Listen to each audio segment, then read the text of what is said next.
G'day, it's Robbie here again.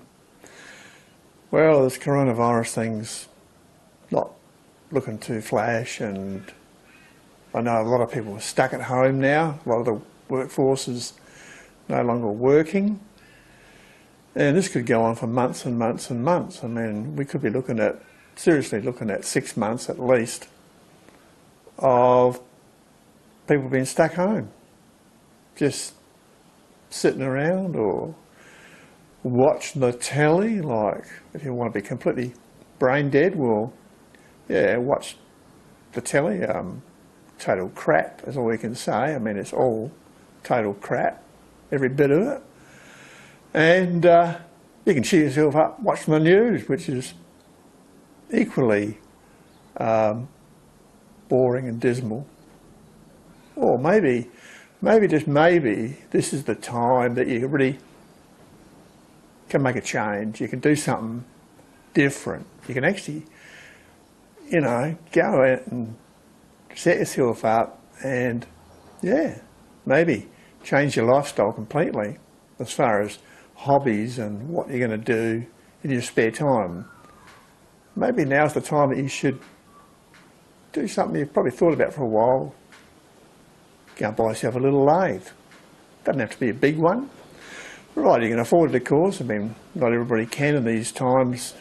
It can be financially difficult, but if you are able to do it, maybe a 7x14 plonked on the bench will give you something to play around with, give you something to learn, give you something to actually occupy yourself, and maybe even make something that could even be useful. I mean, you just don't know, do you? Until you try, of course. You have to try. You have to want to try, and you have to want to actually get off your fat ass and do something. So yeah, this is the golden opportunity to do it.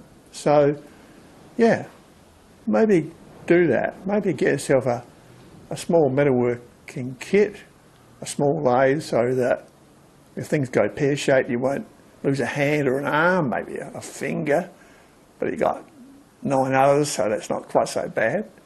But certainly don't buy yourself a great big, thumping big lathe that's going to cost a fortune, be totally useless for most things that backyarders want to do, and be absolutely dangerous as all hell to learn on. Get yourself a small lathe. Now you might think, oh, silly old Rob, what would he know? Well, silly old Rob's been playing with lathes for a very long time, and yeah, a lot of my viewers will know I regard big lathe as totally unsuitable for beginners and learners. If you're going to learn, you learn on stuff the same as they teach you at tech school, in anything from 10-inch swing down. But yeah, and it doesn't have to be expensive. So what would I recommend? Well, yeah, as I said, I'd go anything up to 10-inch swing. 7x14 would be a good, cheap way to get out there and have a little play around. Won't break the bank. And when you're finished with it, you can go some bit bigger if you want to, sell it. I mean, I know people that have got 7x14s, they've had them all their turning life, and they're totally happy with them because it does what they want it to do. And that's all it has to do. It just has to be suitable for the size work that you're going to do.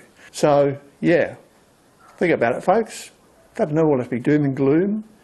It can actually be a revelation. You might actually learn something, and who knows, you might even like it. So once again, yeah, don't lash out big. You may not like it, and if you want to have a dabble, do it the cheap way. All right, that's my 2 cents worth.